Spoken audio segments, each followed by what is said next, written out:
Assalamualaikum warahmatullahi wabarakatuh. Perkenalkan, nama saya Nikis Natasha Febrianti dengan NIM C1C021220 dari R12. Di sini saya ingin mempresentasikan tugas mata kuliah perpajakan 1, yaitu tentang KUP, NPWP, dan NPPKP. Pengertian KUP. KUP adalah singkatan dari Ketentuan Umum dan Tata Cara Perpajakan.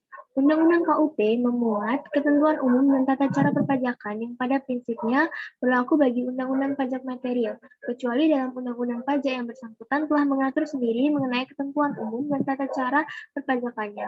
UU KUP sendiri telah mengalami 3 kali perubahan sejak diundangkan pertama kali dengan UU nomor 6 tahun 1983 yang berlaku mulai 1 Januari tahun 1984. Dan perubahan terakhirnya adalah dengan UU nomor 28 tahun 2007 yang mulai berlaku tanggal 1 Januari tahun 2008. Dalam KUP akan dijumpai beberapa pengertian-pengertian atau istilah-istilah yang sudah baku. Pengertian atau istilah tersebut sebagai berikut. Yang pertama ada wajib pajak adalah orang pribadi atau badan meliputi pembayar pajak, pemotong pajak, dan pemungut pajak yang mempunyai hak dan kewajiban perpajakan sesuai dengan ketentuan peraturan perundang-undangan perpajakan. Wajib pajak sendiri terbagi menjadi dua, yaitu orang pribadi yang bertanggung jawab atas pembayaran pajak termasuk wakil yang menjalankan hak dan kewajiban wajib pajak menurut ketentuan peraturan perundangan perpajakan. Dan yang kedua ada badan yang itu seperti contohnya PT, CV, BUMN, atau BUMD dalam bentuk apapun, baik yang melakukan usaha maupun yang tidak. Selanjutnya ada badan, adalah sekumpulan orang dan atau modal yang merupakan kesatuan baik yang melakukan usaha maupun yang tidak melakukan usaha yang meliputi perseroan terbatas, perseroan komoditer, perseroan lainnya, badan usaha milik negara atau badan usaha milik daerah yang dengan nama dan dalam bentuk apapun, firma, kongsi, koperasi, dana pensiun, persekutuan, perkumpulan, yayasan, organisasi massa, organisasi sosial politik, atau organisasi lainnya, lembaga dan bentuk badan lainnya, termasuk kontrak investasi, kolektif, dan bentuk usaha tetap. Selanjutnya ada tahun pajak, adalah jangka waktu 1 tahun kalender, kecuali bila wajib pajak menggunakan tahun buku yang tidak sama dengan tahun kalender. Selanjutnya ada masa pajak, adalah jangka waktu yang menjadi dasar wajib pajak untuk menghitung, menyetor, dan melaporkan pajak yang terutang dalam suatu jangka waktu tertentu, sebagaimana ditentukan dalam UU KUP. Masa pajak sama dengan 1 bulan kalender atau jangka waktu lain yang diatur dengan peraturan Menteri Keuangan paling lama 3 bulan kalender. Yang terakhir ada bagian tahun pajak, adalah bagian dari jangka waktu 1 tahun pajak. Hak dan kewajiban wajib pajak. A. Kewajiban wajib pajak. Menurut Undang-Undang Nomor 28 Tahun 2007, kewajiban wajib pajak adalah sebagai berikut. Yang pertama, mendaftarkan diri pada kantor Direktorat Jenderal Pajak yang wilayah kerjanya meliputi tempat tinggal atau tempat kedudukan wajib pajak dan kepadanya diberikan nomor pokok wajib pajak apabila telah memenuhi persyaratan subjektif dan objektif. Yang kedua, melaporkan usaha pada kantor Direktorat Jenderal Pajak yang wilayah kerjanya meliputi tempat tinggal atau tempat kedudukan pengusaha dan tempat kegiatan usaha dilakukan untuk dikukuhkan menjadi pengusaha kena pajak. Yang ketiga, mengisi surat pemberitahuan dengan benar, lengkap, dan jelas dalam bahasa Indonesia dengan menggunakan huruf Latin, angka Arab, suatu satuan mata uang rupiah, serta menandatangani dan menyampaikan ke kantor Direktorat Jenderal Pajak, tempat wajib pajak terdaftar atau dikukuhkan, dan tempat lain yang ditetapkan oleh Direktorat Jenderal Pajak. Yang keempat, menyampaikan surat pemberitahuan dalam bahasa Indonesia dengan menggunakan susunan mata uang yang diizinkan, yang pelaksanaannya diatur dengan atau berdasarkan peraturan Menteri Keuangan. Yang kelima, membayar atau menyetor pajak yang terutang dengan menggunakan surat setoran pajak ke kas negara melalui tempat pembayaran yang diatur dengan atau berdasarkan peraturan Menteri Keuangan. Yang keenam, membayar pajak yang terutang sesuai dengan ketentuan peraturan perundang-undangan perpajakan dengan tidak menggantungkan pada adanya surat ketetapan pajak. Yang ketujuh, menyelenggarakan pembukuan bagi wajib pajak orang pribadi yang melakukan kegiatan usaha atau pekerjaan bebas, dan wajib pajak badan dan melakukan pencatatan bagi wajib pajak orang pribadi yang melakukan kegiatan usaha atau pekerjaan bebas. Yang kedelapan, memperlihatkan dan atau meminjamkan menyediakan buku atau catatan dokumen yang menjadi dasar dan dokumen lain yang berhubungan dengan penghasilan yang diperoleh kegiatan usaha pekerjaan bebas wajib pajak atau objek yang terutang pajak, memberikan kesempatan untuk memasuki tempat atau rumah yang dipandang perlu dan memberi bantuan guna kelancaran pemeriksaan, serta memberikan keterangan lain yang diperlukan apabila diperiksa. Hak-hak wajib pajak. Menurut Undang-Undang Nomor 28 Tahun 2007, hak wajib pajak sebagai berikut. Yang pertama, melaporkan beberapa masa pajak dalam satu surat pemberitahuan masa. Yang kedua, mengajukan surat keberatan dan banding bagi wajib pajak dengan kriteria tertentu. Yang ketiga, memperpanjang jangka waktu penyampaian surat pemberitahuan tahunan pajak penghasilan untuk paling lama 2 bulan dengan cara menyampaikan pemberitahuan secara tertulis atau dengan cara lain kepada Direktur Jenderal Pajak. Yang keempat, menunjukkan surat pemberitahuan yang telah disampaikan dengan menyampaikan peraturan tertulis dengan syarat Direktur Jenderal Pajak belum melakukan tindakan pemeriksaan.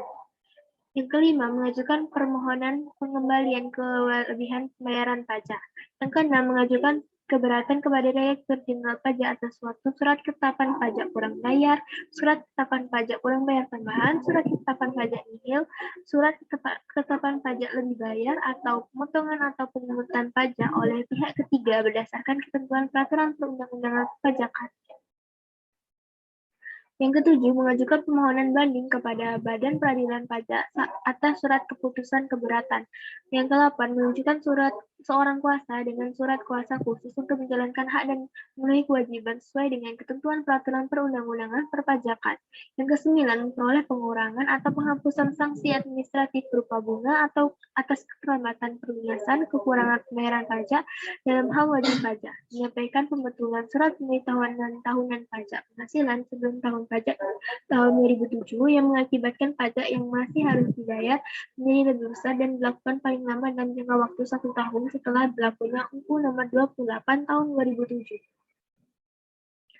Kewajiban dan wewenang Fiskus atau pemerintah. Wewenang Fiskus pemerintah menurut UU Nomor 28 Tahun 2007 yaitu sebagai berikut. Yang pertama, memberikan penyuluhan kepada wajib pajak. Penyuluhan diberikan kepada masyarakat dalam rangka pembinaan kesadaran wajib pajak. Yang kedua, melakukan penelitian dan memeriksa dengan asas praduga tak bersalah meliputi verifikasi lapangan maupun di kantor dan pemeriksaan lapangan. Yang ketiga, menindaklanjuti hasil verifikasi atau penelitian dengan menerbitkan surat ketetapan pajak sebagai sanksi administratif berupa SPP, SKPBT, SKPLB, SKPB, SKPN. Yang keempat, melakukan pendidikan. Yang kelima, penagihan pajak dengan surat paksa diatur dalam UU Nomor 19 Tahun 2000. Yang keenam, hak mendahului dari hasil lelang yang dilakukan. Fiskus mendapat prioritas utama untuk pembayaran kredit pajak jika ada sisanya baru untuk kreditor lainnya.